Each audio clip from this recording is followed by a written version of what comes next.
Tapi hari ini kita nak bercakap sejauh mana aku benar-benar cinta dengan Allah. Bagaimana caranya aku nak uji diri aku. Macam mana caranya kita nak bawa anda ke lab ataupun ke makmal untuk menguji diri sendiri. Kalau bercakap sayang Allah, tahu Allah, faham Allah tu dah ada dah.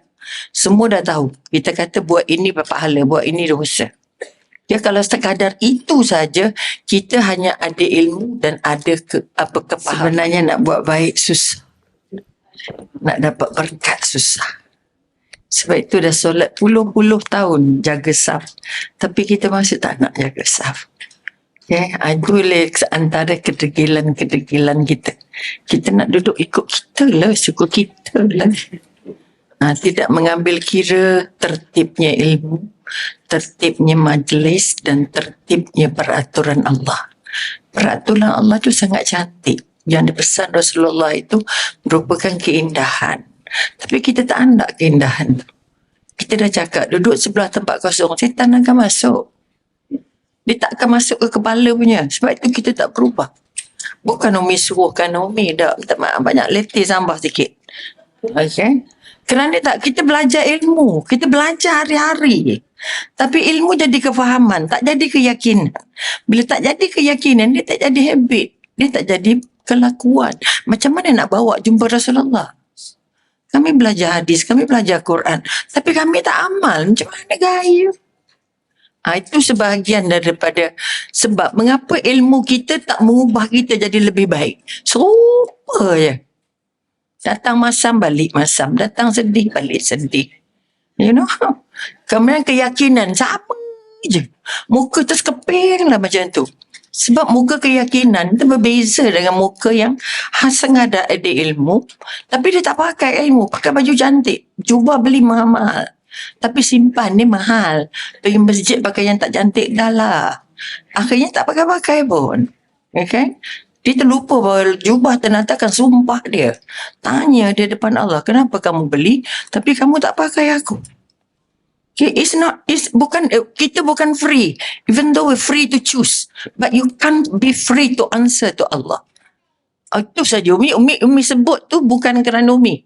It's not because of me. Adalah kerana adab. Sebab orang Islam adab kunci dalam akhlak dia. Dan akhlak itu penampilan kepada iman dia. Itu kekuatan. Sebab itu orang kata, apa letih-letih tempat duduk je kot.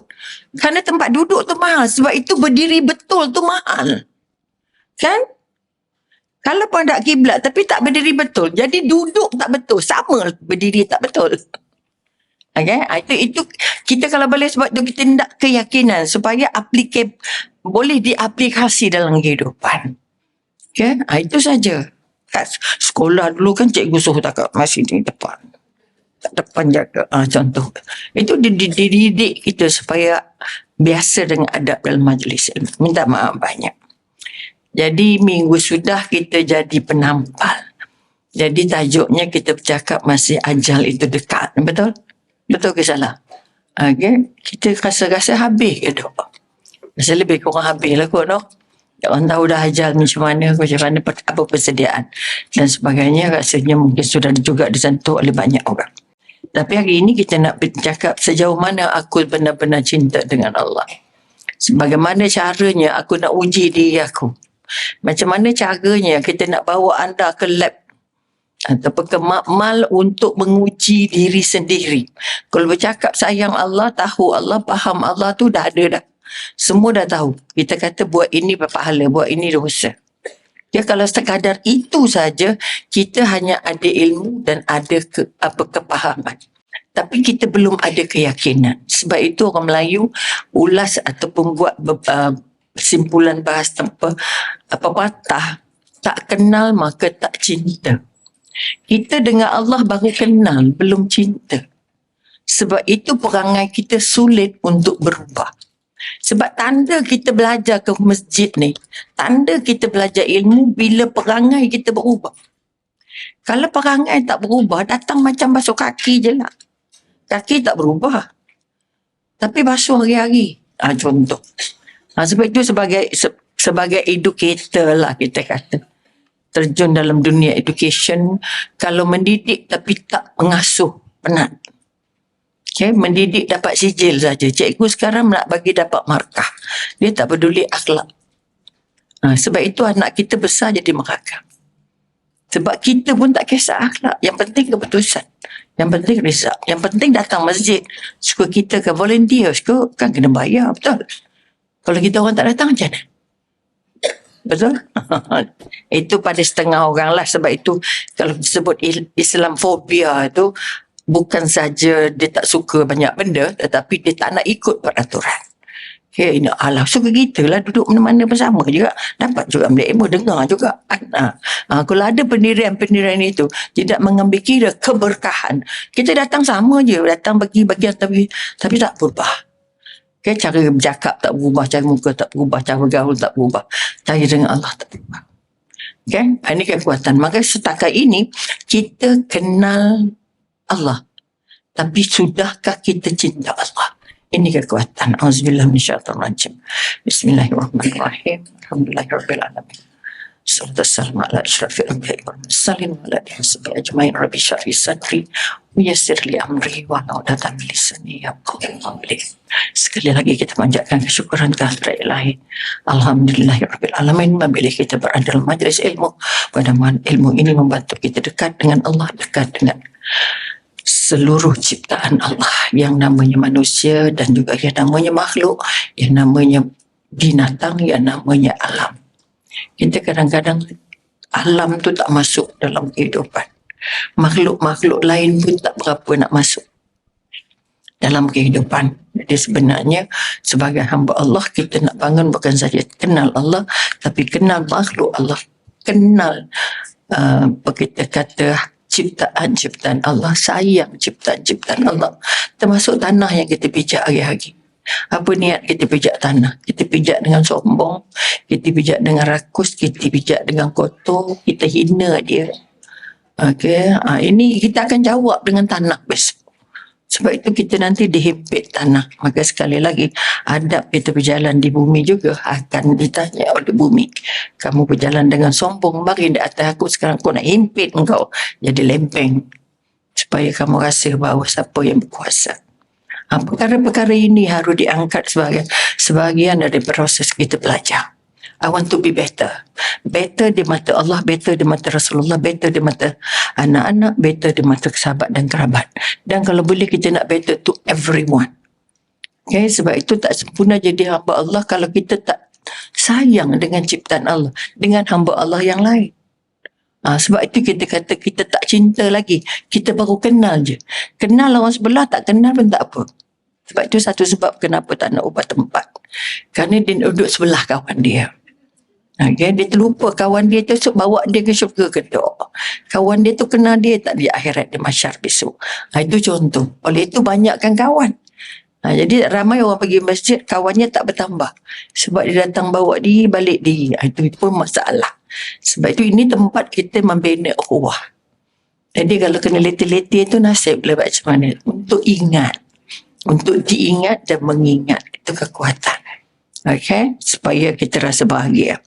Jadi bercakap tentang cinta Allah. Kita bercakap tentang kenal Allah. Ini dua benda yang berbeza. Ni bawa kita kecil saja.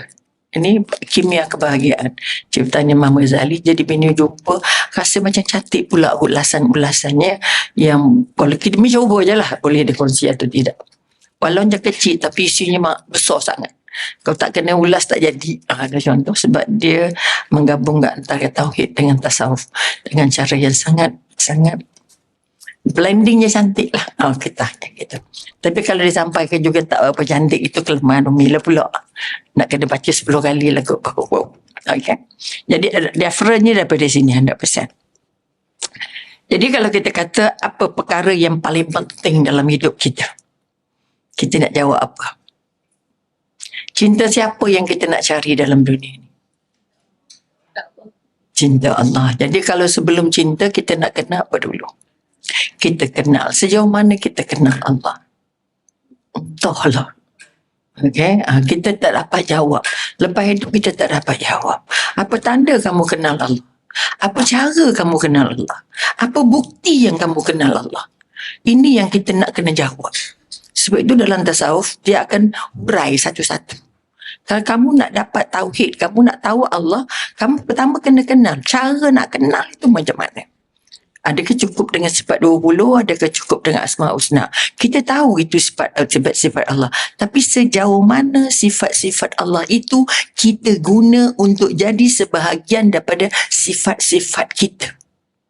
Kalau kita kata tadi, proses perjalanan hidup kita paling penting nak tuju apa? Nak tuju Allah. Betul?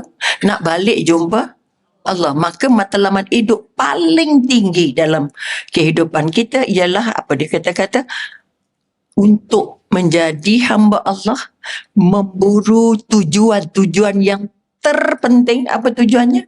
Mencari, kalau boleh nak jumpa Allah, cari redha Allah. Kalau dua ni kita angkat, maka kenal Allah dengan cinta Allah harus tergabung. Okay? Apa beza kenal dengan cinta? Cinta lebih mendalam. Dalam mana? Bila kita kata kenal, maknanya kalau kita sebut apa tanda kita kenal Allah, apa nak jawab? Cuba tengok kok mana. Cakap je lah, tak payah soal-soal.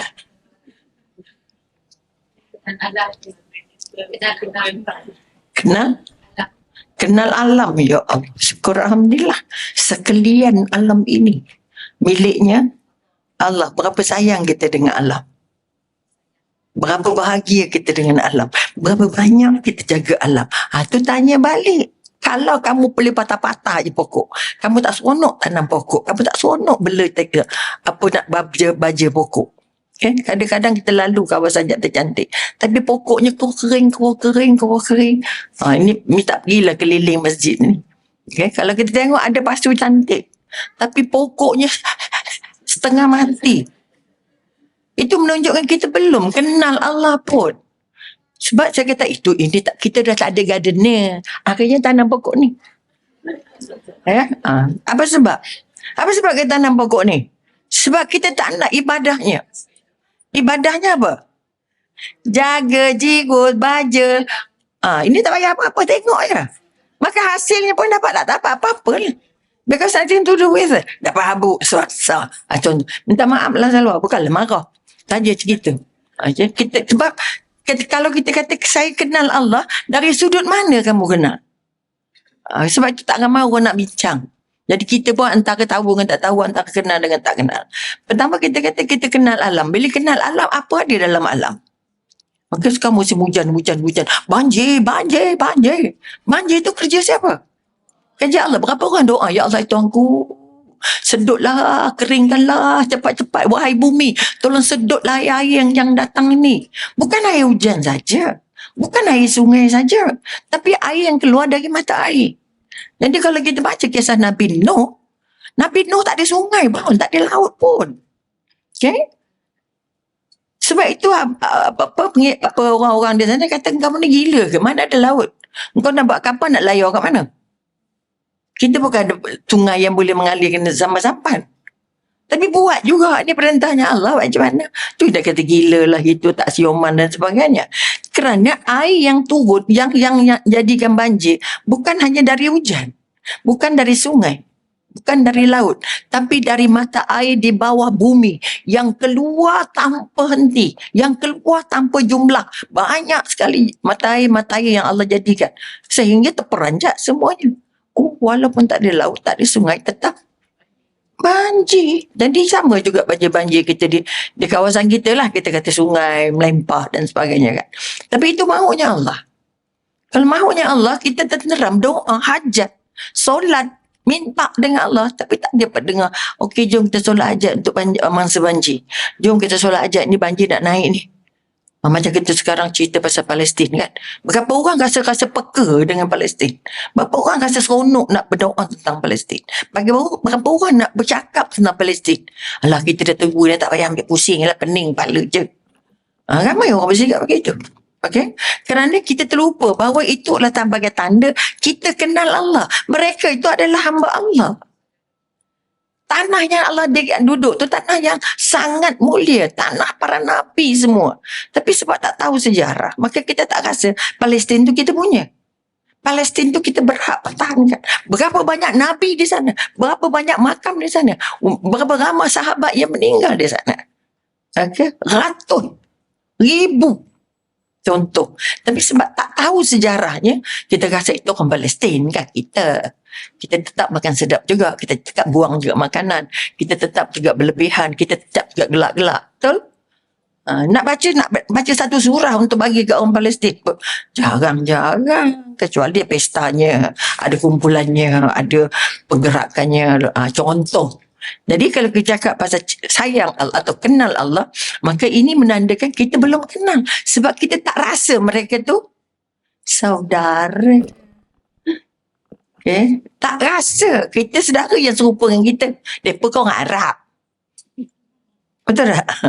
Mereka kau orang Arab, kau orang kita. Kita kata begitu. Sebab yang mencipta, manusia dicipta mengikut gambaran bayangannya Allah. Allah cipta kita dan mengikut bayangannya Allah. Jadi siapa buat kita? Ada tak manusia lain yang boleh buat manusia? Tak ada. Maka semua manusia itu adalah saudara. Kalau kamu tak sayang saudara kamu, maka kamu dianggap tidak beriman. Kalau pusing balik ke situ, kita memang terperangkap. Okay? Sebab itu kita kata kita kenal Allah. Apa yang kita selalu nak pusing, selalu nak pegang, kenal Allah tu faham, ikut perintah, langgar jangan ikut tinggal larangan, ibadah, puasa. Kita rasa dah okey dah tu. Betul? Tapi kalau kita masuk ke dalam sikit, okay? Kalau kamu kenal Allah, kamu akan sayang semua orang ni. Sebab semua ini ciptaannya Allah. Jadi tanda kamu ada Allah, tanda kamu kenal Allah, kamu tak akan musuh dengan orang. Kamu tak akan pandang sengit dengan orang. Kamu tidak akan pandang rendah dengan orang. Apa lagi lah kucing-kucing yang tergolek-golek tepi-tepi jalan. Ya Allah, ada yang pijak, ada yang langgar, ada yang tolak, ada yang macam-macam. Tapi pakainya macam orang Islam. Boleh nampak? Sekalipun anjing boleh hantar orang pergi masuk syurga. Betul? Apa lagi kucing? Kerana itu kita kata kenal Allah kita belum sampai kepada aku percaya aku kenal Allah sebab Allah cipta aku. Kalau aku dicipta Allah, semua yang ada ni apa? Ciptaan Allah. Kalau kamu kenal Allah, kamu kena kenal orang lain ni juga. Maka kalau kenal saja tak cukup. Apa tanda kita kenal? Sebab kita ikut perintah. Tinggallah larangan. Itu saja sikit benar Kenalnya sikit sangat. Sebab itu tanda kamu kenal, kamu saja bukan sayang Allah, bukan saja kamu ikut perintah Rasulullah. Okay? Tetapi yang paling penting ialah kamu dapat kenal juga apa kuasa-kuasa yang Allah sudah tunjukkan untuk kita lebih faham tentang Allah. Okay? Sebab itu sekali lagi kita ambil kira tanda kesempurnaan manusia. Manusia tanda dia sempurna. Apa tanda manusia itu sempurna? Okay? Apabila dia apa kata-kata? Dia boleh mencintai, kan? Boleh menaklaki dan menguasai hati manusia itu seluruhnya. Maknanya kalau kita kata kenal Allah, hati dan perasaan kita ni, ya Allah, dekatnya dengan Allah. Minimalnya, maknanya paling sikitnya kita buat apa? Cinta kita pada Allah dan Rasulullah melebihi dari cinta-cinta kita yang benda-benda yang lain. Kalau kita semak dalam hati kita, ada sayang siapa sebenarnya yang paling banyak? Rata-rata kita kata ada apa? Keluarga, anak, mak, ayah, harta pekerjaan, gaji, rata dan sebagainya. Jadi kalau kita kata kenal Allah, maknanya jawapannya bukan itu. Boleh faham? Tapi itu yang masih bermuara dalam hati kita. Jadi Allah tu nanti tak masuk. Akhirnya kita kata aku ada Allah sebab aku solat. Apa sebab solat? Sebab aku hamba Allah. Nampak tak? Jadi maknanya terjemahannya ataupun tafsirnya kenal Allah, aku ikut perintah, tinggal larangan. Tak cukup. Sebab itu kenal Allah, kita nak amalikan semua sifat-sifat Allah yang boleh kita pakai sebagai manusia. Okay? Jadi kalau kita kata kalau sekadar tunduk, sekadar patuh saja, tak lepas lagi daripada kenal Allah. Okay? Kemudian kita kata Kalau kita lihat kata-kata cinta kepada Allah adalah satu tugas, satu tanggungjawab, bukan satu kerja sukarela. Kita mesti anggap ini sebagai satu pekerjaan, satu tugas yang paling berat untuk kita lakukan. Kita kena harus mampu kenal, okay? Sebab itu dikatakan pada Nabi berpesan, belum sempurna iman seseorang hingga dia mencintai Allah dan Rasulnya lebih dari yang lain. Kalau hadis ini saja pun kita fail. Bila nampak? Kenal Allah, kenal Rasulullah lebih. Kita kenal Allah dah, kita kenal Rasulullah dah. Tapi apa? Nak letak dia on top of everything. Okay? Dah ada perasaan kenal tu ada. Tapi nak letak dia jadi first. Buka mata itu nampak dulu. Buka mata itu ingat dulu. Okay? Pergi mana pun kita ingat ke depan dengan Allah dan Rasulullah dulu. Itu di antara proses-proses. Kalau kata nak kenal Allah, kita dah kenal lah kot. Okay? Sebab itu kita kata kita takut mati. Betul? Apa sebab takut mati? Jadi kalau kita ambil kisah Nabi Ibrahim ketika didatangi oleh malaikat maut. Malaikat maut kata, Nabi Ibrahim kata pada malaikat maut, kata apa? Adakah sahabat sanggup membunuh sahabat? Sebab Nabi Ibrahim dengan Allah tu macam dah sahabat. Sebab boleh sembang. Okay? Bila boleh sembang macam sahabat lah. Macam Nabi Musa lah. Boleh sembang. Jadi kita ni tak tahu boleh sembang ke tak. Kita yang sembang tapi tak dengar Allah jawabnya sembang kita tu. Kalau kita tak boleh sembang apa jadi? Kalau kita tak boleh sembang apa jadi? Tak boleh sembang dengan Allah, mana tak boleh doa, tak boleh minta, banyak tak boleh zikir. Zikir tu sembang kita lah tu.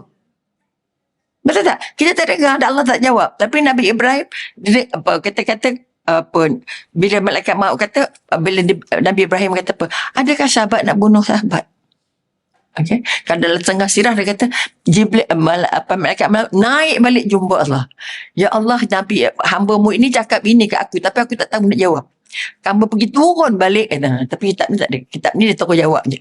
Maknanya kamu turun balik bagi tahu kat Ibrahim, adakah sahabat tak nak jumpa sahabat? Adakah sahabat tak nak jumpa sahabat? Dah ngaku sahabat tapi tak nak jumpa. Kalau nak jumpa mesti mati. Maka lepas itu Nabi Ibrahim kata, silakanlah jalankan tugas kamu. Sebab aku nak jumpa sahabat. Maka ni kekuatan. Kalau Nabi Ibrahim dah rasa sahabat dengan Allah, kita rasa macam mana? Kita dengan Allah rasa macam mana? Besar ke kecil kita? Oh kecil, tiba-tiba kecil. Okay. Tapi rata-rata kelakuan kita kata kita besar. Betul? Otaknya kata Allah maha besar. Kelakuan kita besar. Betul? Sebab itu kita tak nak ikut peraturan. Nak letak tempat duduk je payah weh. Jangan main-main. No? Sebab kita kata itu kuasa kita. Allah maha besar. Contohnya. Tapi masa ada keadaannya, kita besar. Kita makan apa kita nak, kita pergi mana kita nak pergi. Betul? Allah kata okey ke tak, masanya sesuai ke tak, waktu solat ke tak, dah menunaikan apa yang patut ditunaikan ke tak, tak kisah. Yang penting ini hal kita kan. Aduh, maknanya itu maknanya belum berapa kenal. Jadi kalau kita ambil contoh ini, kita kata Nabi Ibrahim sangat kenal dengan Allah. Itu pun tanya juga. Adakah sahabat nak bunuh sahabat? Ini kita kadang, kalau boleh kita kata kita nak keyakinan ini yang kita nak. Kalau Allah nak kata aku nak sahabat, adakah sahabat tak nak berjumpa dengan sahabat? Maka adakah kita tak nak jumpa dengan Allah? Kalau kita hari-hari ngaku hamba Allah, tapi bila nak jemput Allah kita haru biru? Tak nak. Risau, susah. Jadi apa persepsi yang kita nak kena buat? Apa mindset yang kita nak buat? Aku kena bersedia bila-bila masa tak boleh takut. Sebab yang hidup pasti mati. Ajal itu di tangan. Tak boleh anjak, tak boleh kemudian. Betul tak? Faham dah ayat tu. Tapi masih lagi. Persediaannya hal kita lebih penting daripada hal nak jumpa Allah. Patutnya tadi persediaan petanda kesempurnaan manusia apabila dia berusaha sesungguh-sungguhnya dalam kehidupan dia bermatlamat untuk jumpa Allah. Nak jumpa Allah bawa apa? Bekalnya apa? Ini yang kita kata. Jadi adakah amalan itu membuat kita benar-benar cinta dengan Allah? Jadi ada dua istilah di sini. Pertama kenal. Okay? Sebab tak kenal maka tak cinta. Oleh itu kita katakan orang yang kenal Allah itu akan mencintai Allah dan orang yang kenal dunia itu akan benci pada dunia. Ini yang dicakapkan oleh Hasan Al-Basri, ulama. Mana kalau kita kenal Allah maknanya apa? Kita pasti akan cinta dengan Allah. Bila cinta artinya Allah itu sentiasa 24 jam ada dalam seluruh gerak kita. Dalam seluruh gerak, aku makan ada Allah, aku berjalan ada Allah, aku buat kerja ada Allah, aku tengah rumah ada Allah. Contohnya. Tapi kita kata kadang ingat, kadang tak ingat. Betul tak? Kalau sembang, ingat Allah tak? Ingat tak Allah dengar? Ingat tak Allah dengar? Jadi anda kita semak tak apa yang kita nak sembang? Tak kira lah suka kita lah kan. Kita. Kena semak lah. Maknanya kita kata sekali lagi, dan orang yang kenal itu yang kenal Allah. Orang yang kenal manusia, kenal dunia, okay? Orang yang kenal dunia akan benci pada dunia. Kenapa dia benci?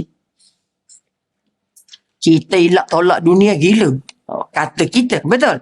Jadi kita kata apa maksud benci di situ? Orang yang kenal dunia dia akan benci dunia. Sebab apa? Sebab itu dia kata dunia ni penjara, dunia ni ladang, dunia ni, betul kita tak? Dunia ni kecil aja, dunia ni sebesar sayap nyamuk je. Kecil je. Tapi kita mati-matian satu hari 24 jam tu, berapa yang kita bagikan untuk akhirat, berapa kita bagi untuk dunia? Kita pernah bagi-bagi tak masa kita? Berapa banyak aku nak bagi untuk bekal, berapa banyak aku nak pakai untuk dunia? Jadi benci dunia maknanya dia tak nak hanyut dengan dunia. Dia tak nak hanyut dengan apa kerenah-kerenah dunia. Kadang gaduh sebab dunia. Kadang sakit hati sebab dunia. Kadang sakit perut. Sekarang ni orang-orang yang sakit mentalnya berdapa-dapa terampil. Jumlahnya sangat banyak sebab terlalu ramai yang stres. Sangat ramai. Muda-muda dah kena sakit gangguan mental. Orang tua-tua tu mungkin sebabnya takut mati ke. Betul? Jadi untuk sihat berani matilah. Betul? Ini kekuatan. Maka yang sekarang ini sedang di mana-mana, ini agensi-agensi kerajaan lah. Banyak nak bercakap tentang sakit mental. Saya kata ramai benar. Ramai weh. Kalau Kementerian Kesihatan punya laporan sangat mahal. Gelak pun. Dia nampak gelak. Tapi gelak yang berlebihan. Gila. Gembira okey. Gembira yang berlebihan itu terkeluar oh. Ini yang sedang terjadi. Dia boleh gelak. Depan orang gelaknya tak cukup tanah. Tapi di rumah dia tak gelak. Sebab itu ada 2-3 orang kawannya. Gelaknya tak cukup hari. Saya kata simpan-simpan lah sikit. Esok kau tak ada nak gelak. Kau jangan banyak cakap. Kau tak tahu aku kat rumah tak boleh gelak. Nampak tak? Kita tak tahu latar belakang kan. Apa sebab agak-agak tak boleh gelak di rumah? Suami garang lagi. Tak ada masa nak gelak, banyak kerja. Ada banyak alasan kita tak boleh gelak di rumah. Jadi di luar dia gelak. Habis satu dewan. Okay. Rupanya bila disiasat, kau tak tahu di rumah aku ada siapa. Rumah aku ada kucing je. Nampak? Tadi kita kata suami gitu gini, banyak buruk sangka. Nampak tak? Rumah kau ada kucing je. Oh yelah. Okay. Jadi kita mampu terima. Tapi kalau gelak lebih dari 3 saat, kita kata tadi dia berada di ambang sakit mental. So kita ada kesihatan mental, ada sakit mental. Jangan disamakan. Betul? Mental health dengan mental disease. Itu 2 benda yang berbeza. Jangan senang cakap kamu ni sakit mental tak je. Jangan cepat-cepat sangat. Okay. Sebab itu dipanggil celaru. Bukan sakit. Okay. Kau tampak gelaknya tu tak bersebab. Kau ni betul ke tak ni? Kau ni normal ke tak? Banyak sangat gelak ke? Ataupun panjang sangat gelak? Tegur, kena tegur. Tepuk belakang. Okay. Kalau sebulan kita jumpa dia, sebulan tak gelak, tepuk tangan. Asal aku lama sangat tak gelak ni. Aku rindu gelak engkau ni. Okay. Boleh nampak? Tadi mai dapat satu kes. Minta maaf lah. Selingan lah ni. Kawan baik. Rupanya WhatsApp dia kena rombak. Ada orang call. Jadi dia orang tu pegang WhatsApp dia. Ada siri, rupanya WhatsApp kita ni ada siri number ke apa bendanya. Dan dia pula di rumah seorang-seorang. Apa je nombor ndak semua bagi. Akhirnya WhatsApp dia, orang yang urus WhatsApp dia tu orang lain. Jadi WhatsApp dia dihantar kepada semua kawan-kawan dia untuk minta bantuan. Ada minta 3,000, ada minta 5,000, ada minta 2,000. Lepas scammer lah kot. Tapi guna WhatsApp. Sebab itu kalau ada orang minta apa-apa nombor, jangan bagi. Dia tahu kita seorang di rumah. Dah waktu tu orang kerja belakang, orang muda tak ada. Jadi saya tak tahu sebab nombor yang keluar ke dalam handphone dia nombor kawan baik. Bermakna sudah ada 2-3 orang yang kena. Okay, bila dia dah, orang tu bila dah hantar duit, dah post, dah back in duit, baru telefon dia. Oh, aku dah telefon, aku dah masukkan duit 2,000. Seorang lain kata aku dah masukkan 3,000. Ni contoh. Jadi pagi tadi dia WhatsApp Umi, tapi Umi tak nak balas WhatsApp tu, terus call. Nasib baik engkau call. Kalau WhatsApp mesti orang tu sampai. Mesti orang tu yang jawab. Sebab tu soalan dia, boleh bantu sikit tak? Dia tahu kita kawan baik. Okay? Boleh bantu sikit. Umi kata nak bantuan bentuk apa? Tapi diam. Mesti dalam 15 minit tak ada jawapan. So mi call. Nasib baik engkau call, dia kata. Sebab yang jawab WhatsApp tu adalah orang lain. Dan kawan dia dah 4 orang kena. Yang bagi 2,000, yang bagi 3,000. Ada yang bagi 3,000, dapat 500 lagi boleh tak? Masa dia minta 500 lagi tu, baru kawan ni sedar. Ini betul kan nama sahabat aku ni. Dia bukan minta 100-200, 1,000. Okay, hati-hati kalau dapat apa-apa nombor, apa siapa saja minta nombor, ataupun dia tawarkan pekerjaan pun boleh, ataupun dia kata ada barang, kalau tidak dapat ini dia akan bagi nombor. Yang kawan dia tahu tadi, dia kata bila dia kata nama tu nama kawan dia, telefon, engkau bagilah nombor akaun, aku nak masukkan duit kat engkau 2,000. Kata engkau sesak, jangan, ganjatlah dia. Okay, sebenarnya bukan dia yang minta. Ini pun kita umur Umi lah, umur anda ni muda lagi kan. Tapi tak kecuali lah. Jadi kalau boleh apa nombor pun jangan bagilah. Okay. Dan sekarang WhatsApp dia tak langsung, dia tak boleh pakai WhatsApp dia. Contoh. Okay. Itu yang pagi tadi lah dimaklumkan. Jadi orang tu dapat 7,000 lah. Itu kawan dia yang menghubungi dia lah. Satu hari je. Satu pagi je kot. Okay, tu masalah. Jadi kalau ada kawan-kawan yang hantar minta bantuan, call dulu. Jangan WhatsApp. Jangan balas dengan WhatsApp. Sebab ada WhatsApp kita boleh diangkat, diambil semua. Okay. Tak maaf banyak. Terkeluar sikit daripada landasan. Sebab itu penting. Pak Domi sangat penting. Okay. Balik kita kepada kata-kata tadi, cerita Nabi Ibrahim. Nabi Ibrahim kata, dia bersahabat dengan Rasulullah, bersahabat dengan agama Allah, maka menerima. Jadi hari ini kalau kita bercakap tentang kenal ke dah? Kenal Allah ke dah? Nama-nama Allah tu berapa banyak yang kita pakai? Pertama, hafal ke dah? Kedua, faham ke dah? Ketiga, pakai ke dah? Ini pentingnya.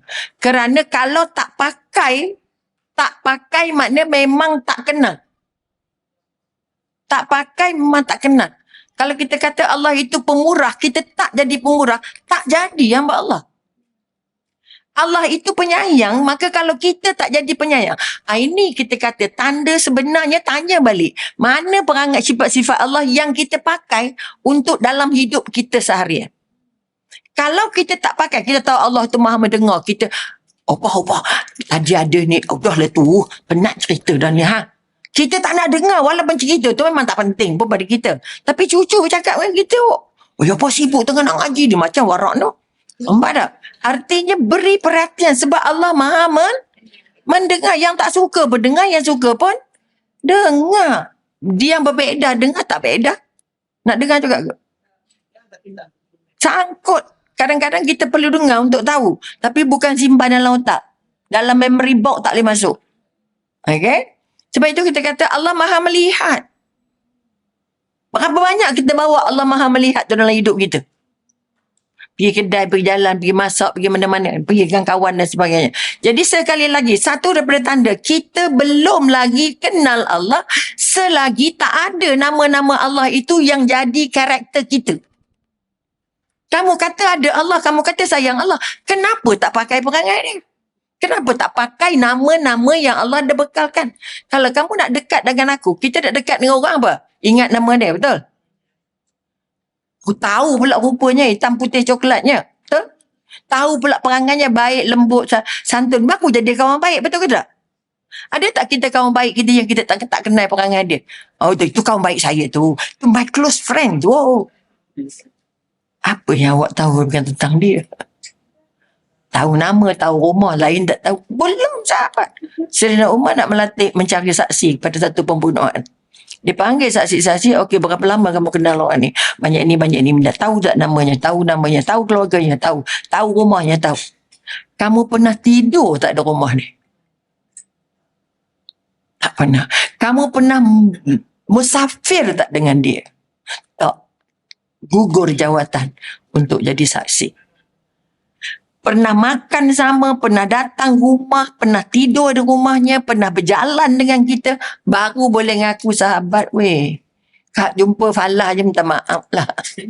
Okay. Belum. Ni sebab itu jangan sombong datang. Itu yang kata duduk seorang tu sombong. Tak nak kenal orang. Minta maaf banyak. Psikologis. Okay. Nak pegang orang lagi takut. Itu kawan tu sungguh-sungguh pembiar. Okay. Okay, maka kena tolong ambil kira. Kita tak ambil semua daripada isi. Kita nak ambil mana yang kita mana yang kita rasa boleh membuktikan pada Allah. Apa tanda kamu hamba Allah? Apa tanda kamu kenal Allah? Aku kenal semua sifat-sifat Allah. Aku pakai ABC. Al-Mutakabir tak boleh pakai. Yang sombong, yang kuat, yang gagah tu, itu tak payahlah. Itu selendang aku, katanya. Kalau kamu pakai, kamu memang nak maut lah. Jadi mana, daripada 99, tak ada 456 je yang tak boleh pakai. Lain semua. Pakai. Sebab itu Allah bagi nama dia. Supaya kalau kata, yang mujib ya Allah, yang maha menerima doa, permohonan, permintaan. Kita pula sombong. Minta maaf lah, tak boleh tolong.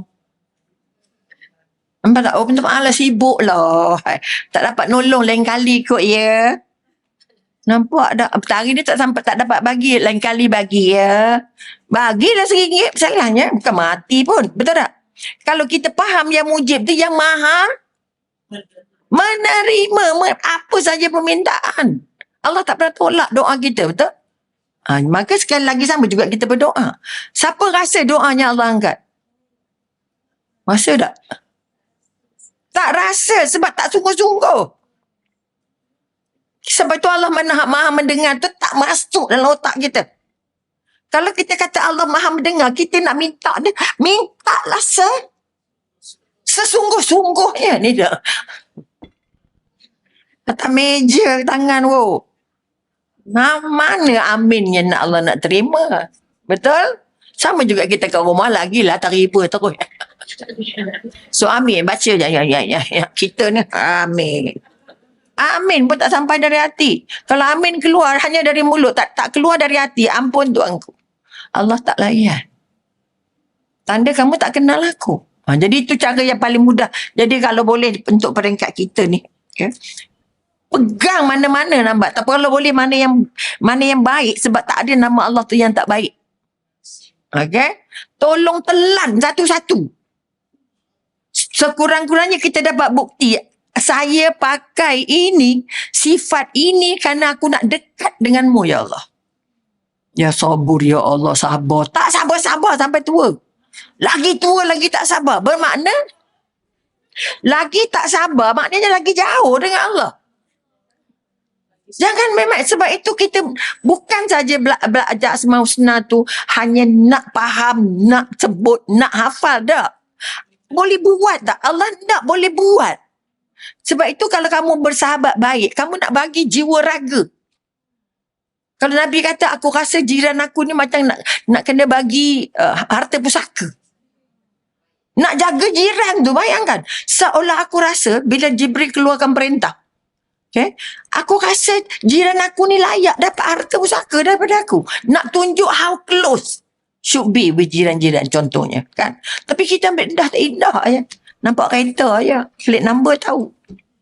Nama pun kadang tak tahu . Contoh. Maka itu yang kita kata, kita tahu Allah tapi tak kenal Allah. Sampai kita tak boleh nak pakai nama mana nama Allah yang kita nak angkat. Ya Wahab. Hafal semua, betul? Yang Maha memberi. Kita paling letih nak memberi.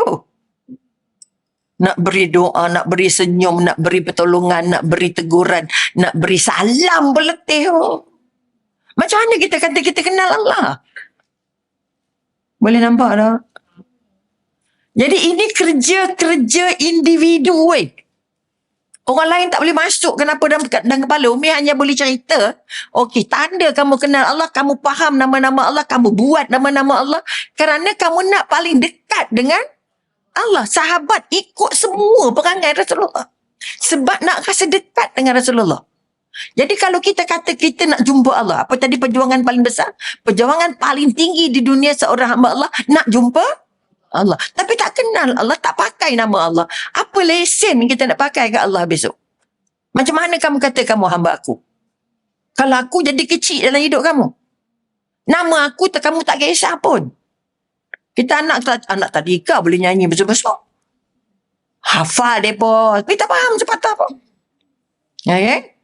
Sebab itu kita kata lah, ambil dalam mana-mana Jabari yang maha mengurus. Kita rasa rumah kita siapa urus? Kita lah urus. Kalau tak di kita siapa lagi? Betul tak? Takkan itu putus hubungan dengan Allah. Yang mengurus hidup kamu bukan kita. Tahu. Kalau sebut tahu. Tapi pakai belum lagi. Sampai umur bila nak pakai? Makanya sebab itu kata buku kecil tapi dia penyempuk ni. Letih kita. Boleh nampak? Jadi tanda kenal Allah, kita nak pakai semua nama Allah sebagai sebahagian daripada karakter kita. Yang mampu-mampu, yang boleh-boleh. Try your very best. Try our best. Okay? Jadi kalau kata ya sabur menyebabkan kita berlayak masuk pintu sabar. Di syurga ada pintu namanya pintu sabar. Kalau dapat ya sabur masuk terus dalam urat saraf. Tak ada muka panjang punya. Muka orang sabar macam mana? Sabar lah, itu nak kena lepang. Betul tak? Sama dulu sabar dan pasrah. Ya Allah. Saya bukan sabar, pasrah. Nampak? Pasrah dan redha. Okey, boleh nampak? Maknanya, orang sabar dia bahagia. Kalau sabar yang renyuk-renyuk tu kabas ke perut. Buat apa tak ada apa-apa. Itu bukan sabar tau. Sabar bermakna kamu berusaha untuk jadi orang yang lebih baik, lebih dekat dengan Allah, lebih lembut, lebih santun, lebih bahagia. Tapi tengok muka orang sabar. Sabar pun ada had tau tak? Aduh, siapa bagi had? Siapa bagi had? Tak ada had punya. Maka kalau kita nak namanya nak kata istiqamah tanpa sabar kong kali kong. Namanya nak syukur tanpa sabar kamu tak jumpa namanya syukur. Sabar dan syukur tu tim. Nampak tak? Apa lagi nak mujahadah. Nak meninggalkan semua yang tak cantik ni. Nak 101%.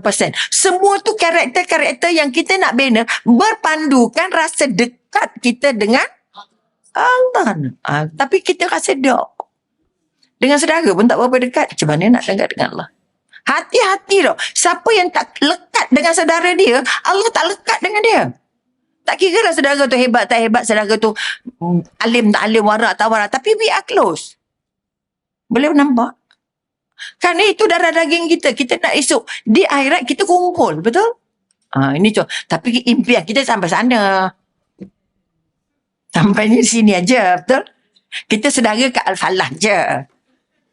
Macam mana kena Puan Salwa? Al-Falah. Kalau itulah saja lesennya, Allahu Akbar. Hilang Al-Falah, hilanglah Salwa. Apa je kita? Nampak tak? Sebab itu kalau kenal aku nak nanti doa hang, no? Kita nak doa kita nak doa dia, nak doa kita. Betul tak? Sebab itu apa keadaan kalau dijemput, datang. Tak boleh kata no. Walaupun 2 jam lagi. Pergi. Kenapa? Atas dasar sayang. Bukan dasar pandai ke dasar apa ke tak. InsyaAllah kesian anak aku ni ulu halah nak cari orang. Okay, contoh. Bukan nak kata baik pun, tak lah baik sangat pun. Tapi Allah itu maha memberi. Okay? Jadi ya Wahab, engkau yang maha beri. Kalau nama ini diberi kepada otak anak aku ni, bagi aku kemudahan. Bagi aku kesempatan. Bagi aku panduan. Bimbing aku. Kan panjang jadinya. Dengan satu nama Allah. Boleh buat tak? Supaya wajahnya berubah. Jadi orang paling syukur. Jadi orang paling sabar. Betul? Kena marah apa dia? Tambah pagi kena marah. Senyum. Terima kasih banyak. Sebelum Allah marah, elok manusia marah. Betul? Daripada empuk dia Allah habis. Padang kau degil-degil sangat. Letih lagi. Betul? Okey. Itu kekuatan yang kita nak bangun. Bahawa satu daripada tanda, ada banyak tanda lain. Satu daripadanya ialah menjadikan nama-nama Allah itu paling menyebati dalam hidup kita. Kerana siapa yang berpegang dan berdoa dengan nama Allah, 101% doanya angkat dengan syarat dia faham. Dia faham nama Allah yang dia guna. Pilihlah, tak ada nak buat 99 dulu. Kok mampu buat, tak ada masalah. Betul? Sebab situasi memberi bantuan pada kita. Situasi ini, so bimbingan hari ini. Tapi kita tak ada dekat fingertip. Tak ada dekat jari nama Allah tu. Boleh sebut tapi tak faham pun letih juga. Bermakna sebenarnya kita belum lagi kenal. Jadi kita kata kita mudah cakap cinta Allah. Okay, mudah cakap cinta Allah tapi cinta itu boleh jadi tulen, boleh jadi palsu. Kalau tak kenal nama Allah, tak buat nama Allah, tak pakai nama Allah, tak hias diri dengan nama Allah, bermakna kita bukan saja tak cinta tapi belum kenal pun.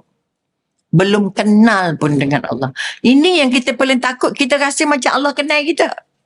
Kalau tak kenal, Allah tak tengok kita tak agak-agak? Allah tengok kita ke tak? Takut Allah tak tengok. Sebab itu Allah kata apa? Aku nak orang yang ingat aku. Orang yang tolong aku. Aku tolong orang yang tolong aku. Jadi tolong tak? Tolong diri kita untuk rasa dekat. Ni kekuatan pertama. Apa bukti-bukti?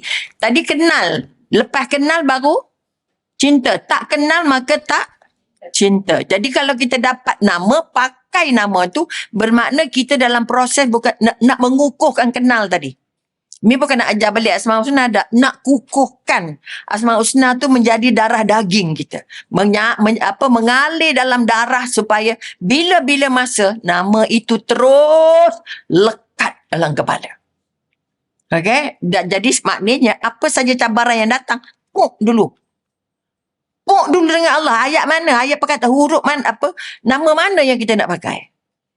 Okey? Itu kekuatan yang kita nak. Maka apa buktinya? Perlu diuji dulu tanda cinta kita dengan Allah. Maka ujian pertama apa dia kata? Tanda orang cinta Allah, okay, dia tidak benci kematian. Kemarin kita bincang pasal kematian. Okay? Semua orang takut mati. Kalau takut maknanya suka ke tak suka? Tak suka. Bila tak suka, cinta tak? Kan kosong tu. Boleh faham? Kita nak, bukan saya nak belajar banyak-banyak, tapi nak belajar sikit, tapi boleh aplikasi. Boleh bantu kita berubah. Tujuan belajar ni nak berubah, tu saja. Bukan saja-saja nak isi masa, tak. Nak isi masa dan nak berubah. Demi masa, jangan main-main. Tapi kalau demi masa tapi tak berubah, kosong. Okey? Pertama, dia tidak benci kepada mati. Okey? Tiada yang tidak mahu bertemu dengan orang yang dicintai. Kenapa tak boleh benci? Kerana tadi kita ada perasaan sayang. Bila sayang tak akan benci dah.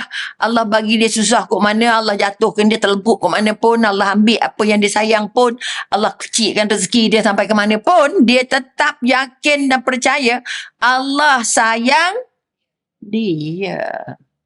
Boleh faham? Sangka baik sangat penting. Tapi kalau tak kenal, sangka baik pun tak pakai. Okay? Sebab dia kena kenal dulu. Aku milik Allah. Aku ciptaan Allah. Aku hidup aku dipegang Allah. Lauh Mahfuz sudah terbina 500 tahun yang lalu sebelum terjadinya langit dan bumi. Kalau ini jadi dalam kepala, kita tak pening pun apa yang terjadi dalam hidup. Apa yang kita jumpa ini mahunya Allah. Apa pun peristiwa yang berlaku ini mahunya Allah. Wa imma termasuk pencuri kat rumah. Itu kerja siapa? Allah dah atur. Dah rumah kamu dah banyak sangat katanya. Aku ambil sikit. Okay? Kena redo kat itu. Jadi baik tak dia. Aku nak kamu nak ambil apa dalam rumah aku ni? Aku ada baldi je. Aku ada gayung je. Kamu nak ambil gayung sila. Tapi guna gayung tu dulu. Ambil uduk dulu. Solat 2 rakaat. Baru balik. Dengan pencuri tu. Kamu ditakdirkan masuk nak curi rumah aku. Sebab kamu tak tahu apa ada dalam rumah aku. Aku nak bagi tahu kamu dalam rumah aku ada gayung. Jadi kamu kena guna gayung tu untuk ambil uduk dan solat. Lepas tu balik. Kalau kamu hendak gayung tu ambil. Aku tak hendak tinggal balik. Faham tak? Nak bagi tahu tak ada apa pun. Tapi tak marah pun. Faham tak? Kerana itu petanya Allah. Dia masuk tu petanya Allah. Betul? Apa yang kita jumpa ni petanya boleh marah tak? Tapi marah jadi nombor 1. Okay?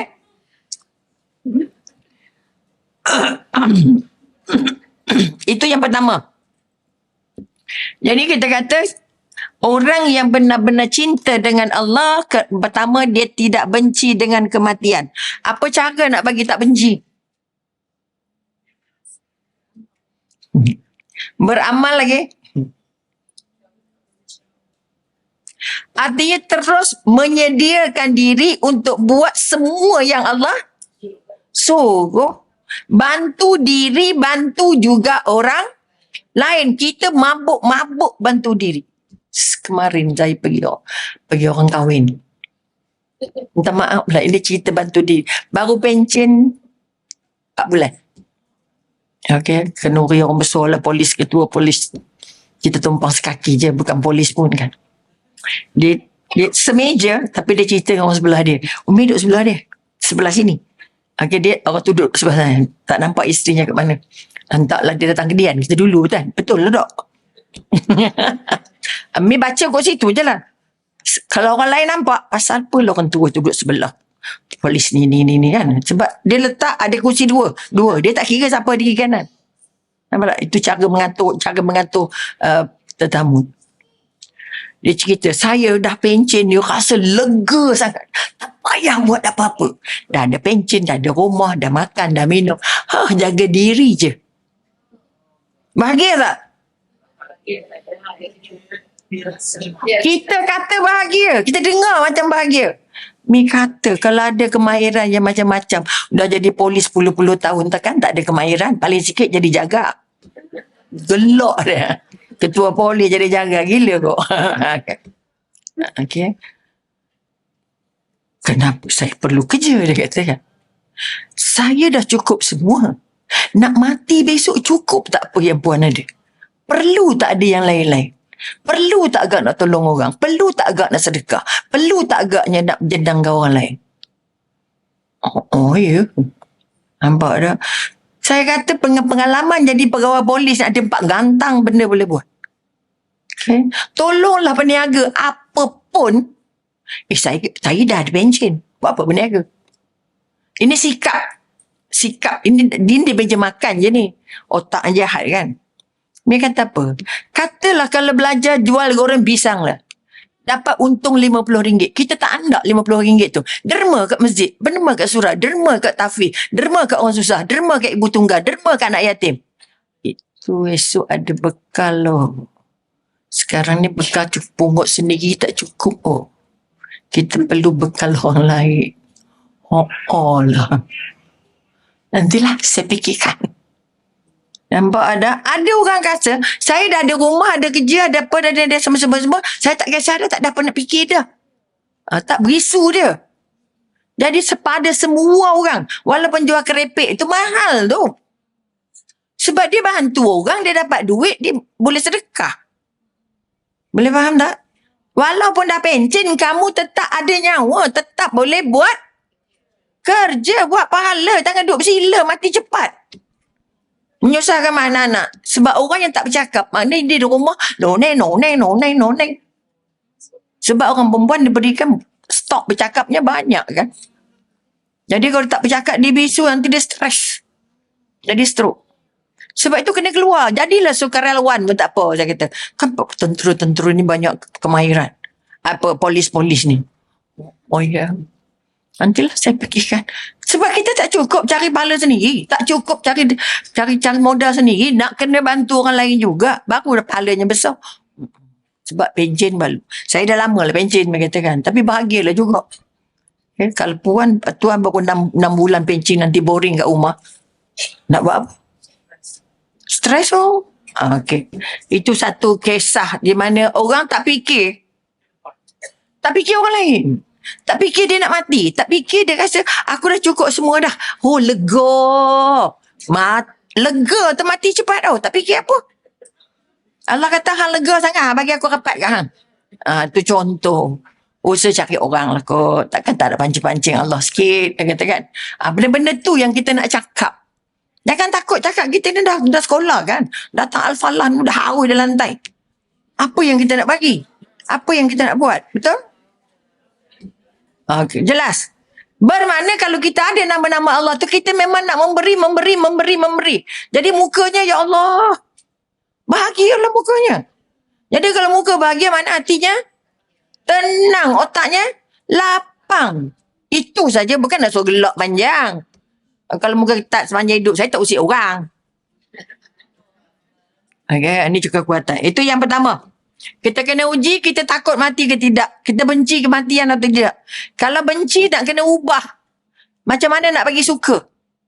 Artinya kena tambah ilmu tentang apa itu sakratul maut. Apa itu husnul khotimah. Apa itu su'ul khotimah. Apa itu alam barzah. Apa itu ke bumi. Apa itu kapan. Nak tahu kata kita tak kata, tanya. Aku bawa apa dalam kain kapan. Gelang 4 lori ke, cincin 4 gantang ke, tak masuk satu pun. Tak ada apa-apa, betul? Artinya tolong tanya balik kalau tamak sangat dan nak pungut itu, pungut ini, nak pakai cincin 10. Tanya balik, ini orang yang kita kata tak benci mati tadi. Dalam kain kapan aku, orang nak selit apa? Selain tabak kapur baru. Tak ada apa. Jadi nak kalut sangat pasal harta kat dunia ni pasal apa? Bukan tak ada kaya. Tak ada orang kata, Allah memang le. Doktor dah ada. Ada makan cukup lah. Tak sempat beli cincin okey juga. Boleh faham? Sebab cincin tak masuk dalam kain kapan. Ya Allah. Betul kata tidak? Cara macam mana nak kita banyak cakap pasal Allah. Bukan cakap pasal kehidupan. Sebab itu orang yang kenal Allah, dia tak nak cakap benda yang tak ada kaitan dengan Allah. Orang yang kenal dunia, dia tak nak cakap dengan dunia banyak-banyak. Dia tak nak terpesona dengan dunia pun. Dia akan benci dunia. Ingat? Dia akan benci dunia. Dunia ni bukan kata melalaikan. Kata orang pesimis. Wah. Kata orang optimis. Wah. Dunia ini adalah ladang. Betul ladang nak tanam apa? Tanam ganja ke? Kan ada orang tanam ganja. Betul ke tak? Yang tanamlah yang elok-elok. Betul? Ini contoh. Macam mana kita nak buktikan kita tak takut mati. Dengar orang mati takut tak? Sedih. Orang yang mati tak sedih. Okey, tak apa. Jadi kita macam mana nak ubat? Itu kata-kata tadi, nak elak supaya kita tak benci dengan kematian, tak takut dengan kematian. Bermakna kita dah serah 101%. Ya Allah, syukur alhamdulillah aku masih hidupkan sehari lagi setelah aku dimatikan semalam. So what should you do? Terus angkat tangan, ya Allah bimbing aku ya Allah. Hari ini aku nak kena buat apa? Kalau dah memang ada jadualnya, ya Allah mudahkan. Ya Allah urusan aku pada hari ini. Entah ini kenapa nak minta mudah? Kenapa nak minta berkat? Kenapa kita nak minta terima? Entah ini hari terakhir. Tolong fikirkan setiap kali makan, tantang ni makan terakhir, jangan buang. Okay? Kalau masak, tantang ni masak terakhir, masak sungguh-sungguh. Kalau kemas ini entah ini hari terakhir, ngemas elok-elok. Memberi entah ini hari terakhir, memberilah yang terbaik. Ini kekuatan. Tanda dia nak bantu diri dia bahawa dia tidak benci dengan kematian. Apa dia buat? Dia ingat aku nak mati dapat ini, aku nak mati dapat ini, aku nak mati dapat ini. Bukan tak kerja. Oh nak mati ya apa nak baik sana, kan bawa pun. Oh letih je menyusah hidup orang. Betul ke tak? Pertama senangkan hidup ke sini, jangan nyusahkan orang. Baru kita minta dengan Allah, betul? Allah kata kamu sempurnakan hidup kamu. Sebab itu kekuatan seorang hamba Allah, dia membuat dirinya, menghargai dirinya. Apa tanda menghargai dirinya? Tanda dia cinta Allah. Dia menghargai dirinya. Dia buat apa dengan dirinya? Macam mana dia boleh rasa terbangun rasa cinta dengan mencintai diri? Syukur sebab syukur. Basicnya apa? Asasnya apa? Apa isinya apa? Nikmat ada 40 lori. Jangan merosakkan diri sendiri. Itu yang last. Yang pertama apa? Aku diciptakan oleh Allah. Kalau Allah ciptakan aku mengikut bayangannya Allah. Setiap manusia diciptakan Allah mengikut bayangannya Allah, kata Rasulullah. Boleh nampak? Jadi rupa kita ni memang tak sama dengan orang. Sebab Allah masa cipta kita dia fikir benda lain. Betul? Sebab itu kata, muka tak pernah sama. Kalau ada iras lah. Kembar seiras. Tak sama juga. Betul? Maka kekuatan, kenapa dia harus pertama mencintai dirinya untuk tanda dia mencintai Allah? Kerana sangat-sangat mensyukuri Allah cipta dia. Bagi nikmat pada dia. Dahlah cipta. Besarkan, sihatkan, jaga. Organnya diganti, syarafnya diganti. Yang rosak diganti, gigi diganti. Betul? Walaupun tanam semula, itu izin Allah juga. Betul tak? Jadi siapa yang gigi tercabut tapi tak nak buat, itu tambah dia tak seronok hidup. Macam mana nak makan? Tak ada gigi. Maka kalau dia sayang, janganlah kecil hati pula orang yang tak ada gigi. Bukan kata siapa-siapa. Okay? Jadi sekali lagi kita nak bangun kekuatan. Tanda dia menghargai, tanda dia cinta dengan Allah. Kerana Allah sudi cipta dia. Allah sudi bagi rezeki kat dia. Allah bagi dia sempurna pula, tak cacat pula tu. Tak pernah putus rezekinya. Cantik pula tu. Nampak tak? Kalau bagi tak di hidung macam mana? Sempurna juga tapi taklah sempurna orang lain. Betul? Maka dia kata, senang ke susah nak sayang diri? Kebanyakan sayang siapa? Sayang orang lain. Bukan sayang diri. Rata-rata tak sayang diri. Sebab tak kisah berbedok ke hidup, sikat ke hidup. Anak tudung basuh ke hidup. Jangan main-main tu. Jubah gosok ke hidup. Maknanya itu baru luaran. Tapi yang kita nak ialah Allah bagi kita akal, Allah bagi kita perasaan, Allah bagi kita hati. Berapa kali kita syukur? Berapa kali kita syukur otak ni? Itu sebab kita kata kena belajar terapi syukur. Tiap-tiap hari kena buat terapi. Ya Allah, ya Tuhanku, kau bagi aku otak dari dulu sampai sekarang. Masih normal, ya Allah. Tapi aku tak pernah bersyukur, ya Allah. Dari hari ini, ya Allah, aku nak bersyukur dengan otak ini. Supaya otak aku ini boleh ingat kamu sampai aku mati, ya Allah. Peganglah semua anggota ni. Ya Allah, sejak lahir sampai sekarang aku masih boleh mendengar, ya Allah. Aku banyak dengar ya Allah, ya Allah. Dari hari ini, ya Allah, aku ingin bersyukur dengan telinga ini. Kerana dengan telinga ini aku dapat belajar, aku dapat pergi kuliah, ya Allah. Aku dapat dengar suara anak-anak, suara suami, ya Allah. Nampak? Hari-hari. Pagi sekali, petang sekali. Pegang semua anggota ni. Pegang semua. Matanya, ya Allah, aku tak boleh bayang macam mana aku hidup ke tanpa mata ini, ya Allah. Tapi selama hari dia tak pernah syukur. Sebut satu-satu. Sebab Allah ciptakan beza-beza kan? Kalau ambil uduk, kalau Allah kata ambil uduk, tak ada peraturan. Mandi je boleh uduk tak? Jangan angkat uduk, zoom sekali. Kan semua kena kan? Tapi Allah kata peraturannya gini, Nabi tunjuk lagi. Betul? Jadi sayang diri pun macam itulah.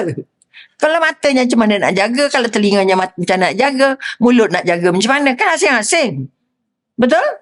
Bila kamu baca, kalau kamu membaca Quran dan kamu mendengar Quran, pahalanya sama. Dengar je lah, tak payah baca. Kamu ada mulut kan? Telinga tu untuk, dan yang dengar tu untuk telinga. Tapi kamu ada mata, bila nak pakai?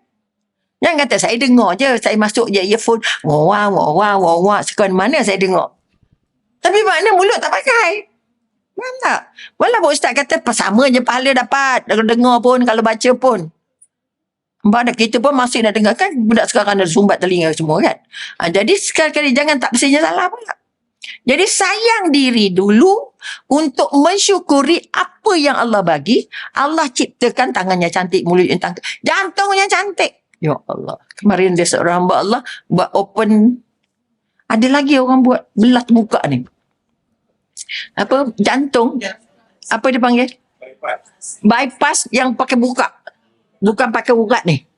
Allahu Akbar. Oh, syukur Alhamdulillah. Sihat sampai sekarang. Amin. Itu tanda Allah sayang. Hamba Allah ni buka, dah repair, dah elok katanya. Tapi tak cantum-cantum. Tak dicantum lagi. Sebab proses dalamnya tak berapa nak cantik. Akhirnya ditidurkan. Jalan terus. 50 berapa ke umurnya. Contohnya. Walaupun banyak cerita, termasuk contoh saudara kita tadi, bypass selamat. Tapi rezeki dia tu, betul? Itulah jantungnya begitu begini. Bukan sayang sekarang, sayangnya masa sehat. Jadi kenapa kita sakit? Sebab kita tak sayang diri. Bila tak sayang diri, tak sayang Allah. Jangan jaga diri sebab isteri, jangan jaga diri sebab suami, sebab anak-anak, sebab nak jalan, sebab nak ke Mekah. Tak. Aku sayang, aku nak jaga diri, nak makan suplemen apa yang boleh ni, supaya aku dapat menghargai apa yang Allah buat untuk aku ni. Sebab Allah dah kata, aku yang sakit, aku yang sembuhkan. Betul? Kita dah mabuk cari doktor juga dulu. Tapi itu ikhtiar, betul? Tapi ikhtiarnya kita tidak melebihi apa yang Allah bagi. Ya Allah, ini doktor bagi, ya Allah. Tapi yang menyembuhkan kau, ya Allah, pok. Jangan mentalan betul-betul terlupa ada Allahnya dalam ubat. Rata-rata kita apa? Percaya doktor daripada percaya Allah. Okay? Maka cinta diri sendiri untuk tidak lawan Allah. Cinta dan nak jadikan semua alat ini berfungsi untuk kita jumpa Allah. Tangan ada pahala, kaki ada pahala. Ya Allah. Perut ada pahala. Itu orang lelaki tak ada lah, orang perempuan je ada. Sebab dia ada rahim kan. Dapat bersalin tu mahal loh. Betul ke tidak? Tapi apa anak kena lempang-lempang jadi bola baling. Letih lah. Tahu tak kamu ni susah mengandungnya. Ya. Itu kerja Allah kan, kerja kita. Yang paling susah melahirkan siapa? Semua susah. Oh, kita doktor ada, hospital ada, apa ada. Bonda Siti Mariam. Tak ada siapa-siapa. Tak ada suami dan satu hal menderita jiwa. Tak ada katilnya. Tak ada doktornya. Betul? Bawa pokok kurma, jangan main-main. No. Kalau kita kata susah, itulah manusia lebih susah. Sayanglah diri. Ini sebab nak hurai ni, nak jadikan dia satu keyakinan. Jangan jaga diri kerana nak cantik. Saya puasa, diet. Allah, puasanya nak diet. Okay. Sebab itu kalau puasa sunat, jangan sembang kat orang. Saya puasa gini. Kosong. Sebab kita bukan buat kerana orang, betul? Kita buat untuk dekat dengan Allah. Kamu buka je mulut, selesai. Tak ada isi dah. Okay. Kalau pergi kenduri, salam balik. Kenapa tak makan? Saya sebaru je makan. Tak payah cakap, ada bekal tak boleh tapau sikit. Bagi tahu lagi orang puasa. Maka kekuatan ini, maka kekuatan mencintai diri sendiri bukan untuk lawa-lawa, untuk pamer-pamer. Okay, kerana menghargai pilihan Allah bagi kita masih hidup sampai umur ini. Jadi yang sakit pun jangan macam deh. Saya dah sakit lama dah tu. Tapi hidup tak hidup? Okey, syukurlah. Saya senang je ubat. Kan tanya kamu makan ubat apa dah. Ubat bukan penyembuh. Penyembuh siapa? Allah, ubat ikhtiar je. Dah makan macam-macam dah tu, tak ada sihat juga. Sihat bukan bagi dari ubat. Jadi nak betulkan balik keyakinan tu. Ya Kak Ari, dia marah doktor. Bagi tadi pergi sini. Dah pergi berapa doktor pakar dah doktor. Dah muak dah saya. Allah, muak tidur je lah terus. Okay, kerana itu jawapan orang yang tak sayang dengan diri. Orang sayang dengan diri, dia seronok nak rawat diri dia. Dia seronok nak jaga diri dia kerana Allah bukan nak tayang. Ini tanda kedua. Alamak, kita pukul berapa ya Rabbi? Ampun.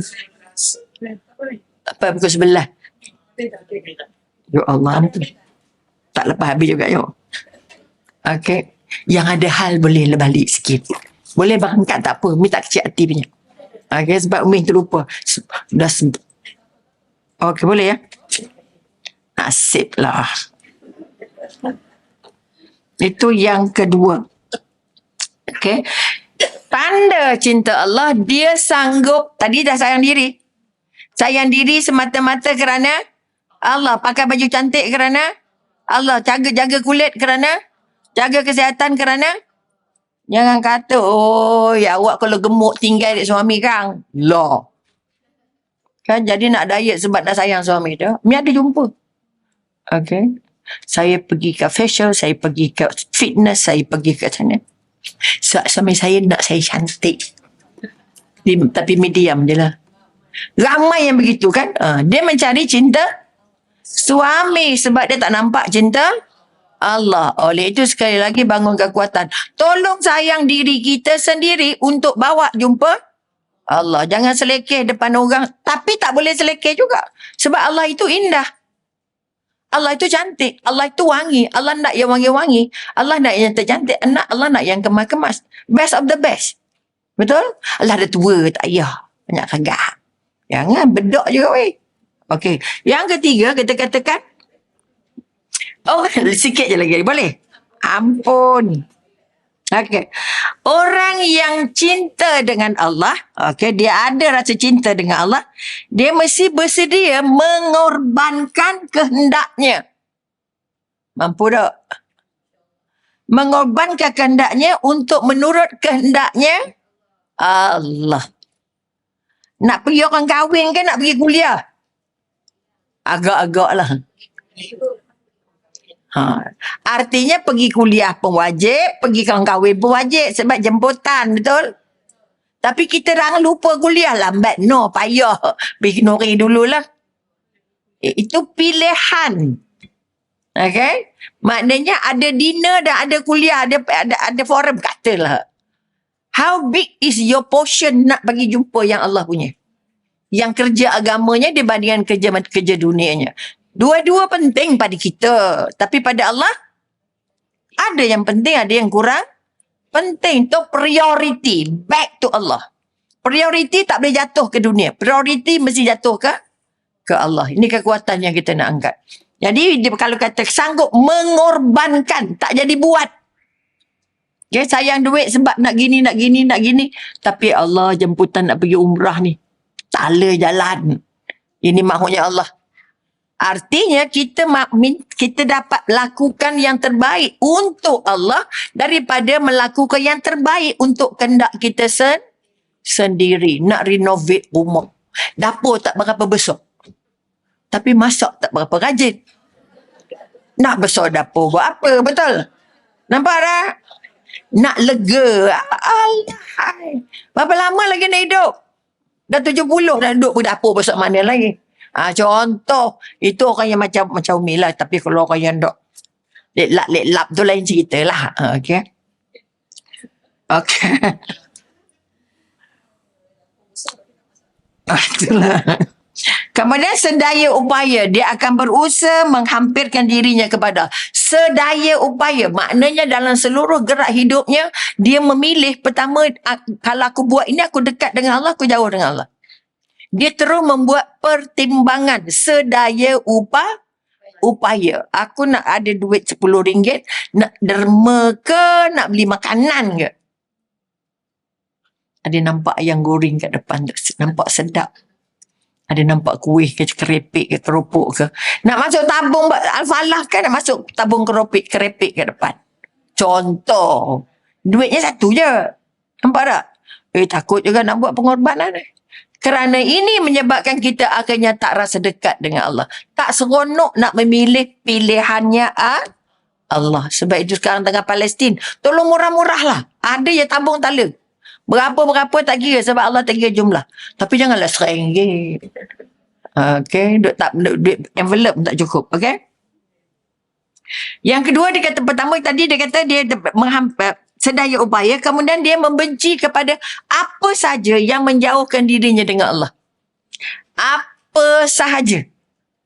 Artinya kalau kita pergi orang meninggal misalnya. Okay, dah habis kapan, dah berangkat ke tanah perkuburan. Kita buat apa? Kita sembang sekejap kan, payah nak jumpa kan. Sedar-sedara kan lama. Perlu ke sembang tu? Agak-agak. Apa nak cepat-cepat balik? Bukan ada siapa ke rumah, buat kan seorang je. Kita, iya juga kan. Oh, dah baik kita ngopi dulu. Perkataan ngopi ni pun satu hal juga. Okay.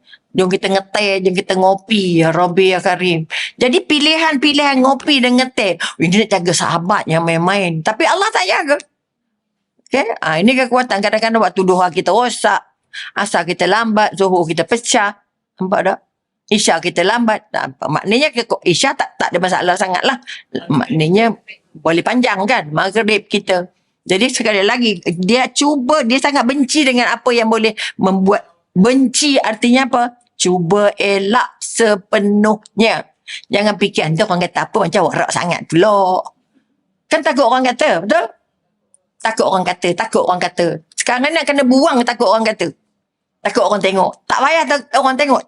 Takut Allah tengok. Allah tengok. Allah kata apa? Pakai macam ni okey tak? Macam warnanya lebam je. Tak apalah lebam. Nampak tak? Kelabu je mak. Tak kisahlah. Faham tak?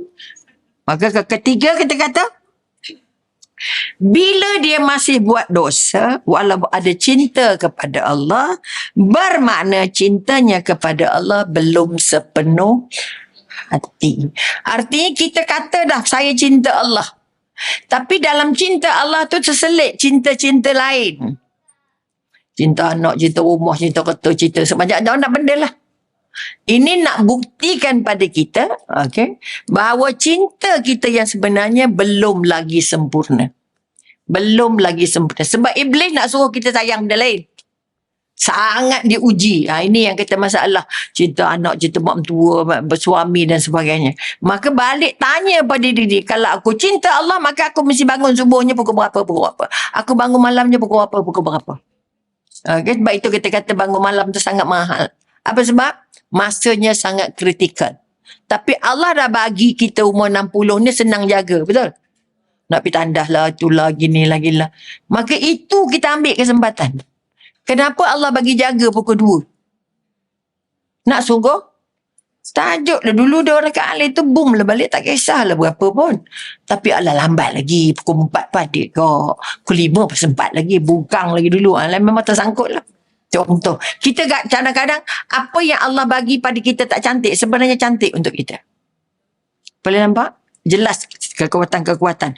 Maka kita kata pesan seorang wali Allah kepada seorang lelaki. Ini contoh kita ambil. Seorang wali Allah berjumpa seorang lelaki, dia tanyanya. Dia pesan pada budak tu, kalau kamu ditanya soalan ini. Pertama soalannya, adakah kamu mencintai Allah? Macam soalan yang tanya tadi lah. Rasa-rasa cinta Allah ke tak? Rasa macam cinta. Betul? Maka apa yang dipesan oleh para wali juga mungkin untuk kita. Kalau orang tanya, kamu cinta Allah ke tidak? Jawab, jangan jawab. Jangan jawab. Minta dia kenal Allah. Kenal Allah ke tak? Kita nak bagi bukti. Kenal apa, kalau tak kenal kenapa? Cinta ni maknanya kita kata, wali tu kata, kamu kalau ditanya, jangan jawab. Kamu diam je. Apa sebab tak boleh jawab?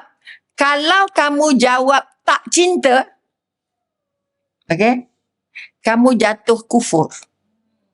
Kamu jadi orang kafir. Okay? Tapi kalau, sebab dia orang muda kan, kalau kamu jawab dia, takut kamu tu tak selari dengan perbuatan kamu. Kamu kata cinta Allah tapi kamu buat juga benda yang melawan Allah. Boleh nampak? Bermakna kamu berdusta dengan Allah, kamu juga berbohong dengan diri sendiri. Maka ada soalan-soalan yang kalau kita ditanya tak perlu jawab. Okay? Kalau kita tak berapa yakin keyakinan kita, tak payah jawab dulu. Okay? Kerana dia boleh, jawapan itu boleh perangkap kita. Kalau kamu cinta Allah, kamu tak ada buat dosa dah. Okay? Kamu tak ada buat dosa dah. Tapi kalau kamu kata cinta Allah, tapi kamu masih buat dosa, maknanya kamu berdusta. Boleh faham? Ini yang kita paling takut. Maka apa kita kalau ditanya, tolong telitilah. Tolong teliti kita nak ngaku ke tak ngaku. Kalau mengaku itu dekat dengan Allah, yes. Kalau mengaku itu jauh dengan Allah, letih. Okay, kalau tak kata tak cinta, lagi teruk lah, betul tak? Jadi kalau kita kata cinta, try our best. Nak jadi terbaik dan nak bagi minimum, nak lawan Allah. Kita nak kalau boleh maksimum. Maksimum buat tak lawan Allah. Dia datang Al-Falah bukan senang. Masjid tersohor ni. Okay? Kalau tak jadi baik juga, kita mak Al-Falahnya main-main. Kita jemaah Al-Falahnya main-main. Okay? Wangi Al-Falah ni main-main. Okay, itu sebab kekuatan yang nak dibangun. Sekali lagi, tolong bangun balik keyakinan. Dan last sekali kita ambil sikit. Boleh ke? Sikit lagi je. Ingat Allah mesti sentiasa ada dalam hati manusia. Ingat Allah ada bukan dalam otak saja, bukan dalam perasaan juga, tapi tapi dalam hati. Kalau dalam otak, bila otak masuk benda lain, terlupa. Betul? Kalau dalam perasaan saja, masuk perasaan lain, lupa. Okay? Jadi masukkan dia ke hati, bawa ke perasaan, bawa ke otak. Dia terbalik kong. Itu kalau cinta. Kalau nak belajar, masuk otak dulu, masuk perasaan, masuk hati, baru masuk amalan. Okay? Dia geraknya begitu. Kalau sudah sampai peringkat cinta, sebab cinta dia dah kenal dah. Okay? Kalau cinta, kita nak gerak, ngaku bulat-bulat dulu dalam hati. Nak ditampilkan dalam emosi dan nak diangkat, diingat sentiasa dan terus ditampilkan dalam perbuatan. Itu kekuatan. Maka kita kata tanda dia cinta Allah, dia ingat dalam hati tentang Allah tanpa ada tekanan. Tak tekanan maksudnya apa? Saya ingat Allah kalau saya kemalangan, sakit, kematian, ya Allah. Ya Allah. Ingat Allah kerana ada suasana. Orang yang cinta Allah, dia ingat Allah tanpa ada suasana. Anytime. Okay, dalam setiap gerak dia terjadi ada Allah di hatinya. Dan dia terus ingat setiap masa dan perasaannya dikengkang. Perasaannya dikawal. Okay, tak tunjuk warak sangat pun payah. Tak tunjuk warak pun salah. Takut orang kata warak. Betul ke tak? Kenapa takut? Kalau 40 kali dapat warak tak? Warak sewat. Syukur Alhamdulillah, terima kasih banyak. Kalau orang kata cantik, kembang. Tapi kalau orang kata warak, tak ada mana ada. Mudah-mudahan kita diterima Allah untuk merasakan bahawa kita kata cinta kita dengan Allah bukan dikawal oleh situasi, belum dikawal oleh kejadian. Dan kalau boleh kita nak cinta kita kepada Allah itu jauh mengatasi cinta kita pada manusia dan kepada dunia seluruhnya. Mampu atau tidak? Cuba minta dengan Allah. Minta banyak-banyak. Jangan minta sekali-sekala. Minta banyak-banyak. Aku nak lekatkan kamu ke hati aku. Nak tampilkan dalam amalan aku. Dan nak jadikan isi kepada otak aku. Dalam setiap gerak. Boleh? Jadi sampai di sini dulu. Sebenarnya ada 7. Kita baru dapat 3. InsyaAllah mudah-mudahan. Tak tahu ada ruang ke tidaknya. Sebab kita kata Al-Falah ni kelas apa eksklusif. Sebab orang kata, doktor bila aku pergi Al-Falah? Oh, dia eksklusif. On invitation. Contoh. Jadi mudah-mudahan kita dapat gerakkan sikit perasaan kita. Pertama, nak kuatkan balik ingatan, rasa kenal. Kenal Allah dan rasa dari kenal bawa cinta Allah insya-Allah. Mudah-mudahan. Auzubillahi minasyaitonir rajim. Bismillahirrahmanirrahim. Sallallahu alaihi wasallam. Ya Allah ya Tuhan.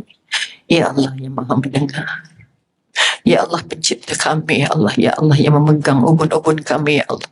Ya Allah yang menggenggam hati kami, ya Allah. Ya Allah yang menggenggam cari hidup kami, ya Allah.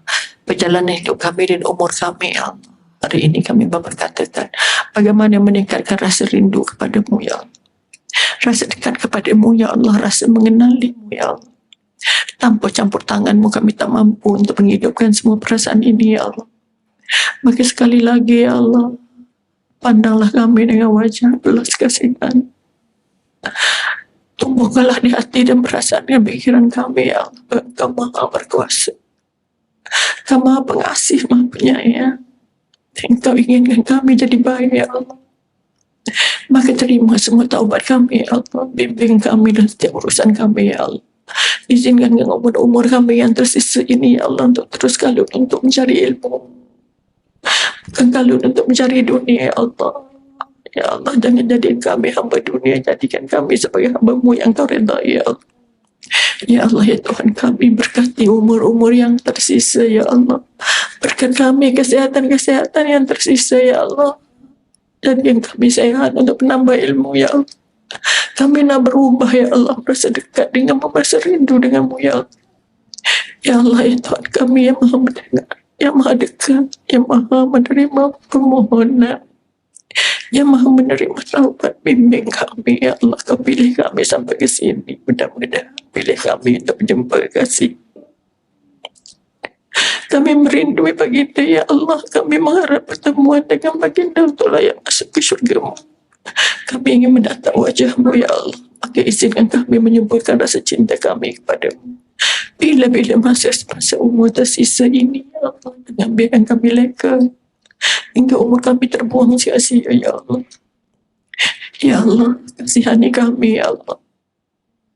Kasihani keluarga kami, ya Allah. Izinkan kami berpegang tangan dengan anak, keluarga, isteri dan seluruh keluarga kami untuk bertemu denganmu. Layak masuk ke syurga-Mu, ya Allah. Rabbana hab lana min azwajina wa dzurriyyatina qurrata a'yun waj'alna lil muttaqina imama. Rabbana zalamna anfusana wa lam taghfir lana wa tarhamna lanakunanna minal khasirin. Rabbana la tuzigh qulubana ba'da idh hadaytana wa hab lana min ladunka rahmah innaka antal wahhab. Rabbana atina fid dunya hasanah wa fil akhirati hasanah wa qina adzabannar. Sallallahu alaihi wasallam wa ala alihi wa sahbihi wa sallam. Alhamdulillahi rabbil alamin. Taqabbalallahu minkum minna wa minkum taqabbal ya karim. Sampai sini dulu pertemuan. Mudah-mudahan Allah izinkan ada pertemuan lain insya-Allah. Menyusun 10 jari, mohon ampun dan maaf anda kata tak kena dibaca dan di hati. Yang cantik hadiah dari Allah, yang tak cantik tak kelemahan sendiri insya-Allah. Kita mohon dengan Allah untuk dapat sedikit lagi waktu menyambung lagi 4 tanda-tanda kita mencintai Allah ini insya-Allah dengan berkat doa, kesihatan dan kepanjangan umur insya-Allah. Jadi sekali lagi terima kasih banyak. Ampun maaf. Mudah-mudahan kita diberi ketepatan untuk terus beribadah. Amin ya rabbal alamin.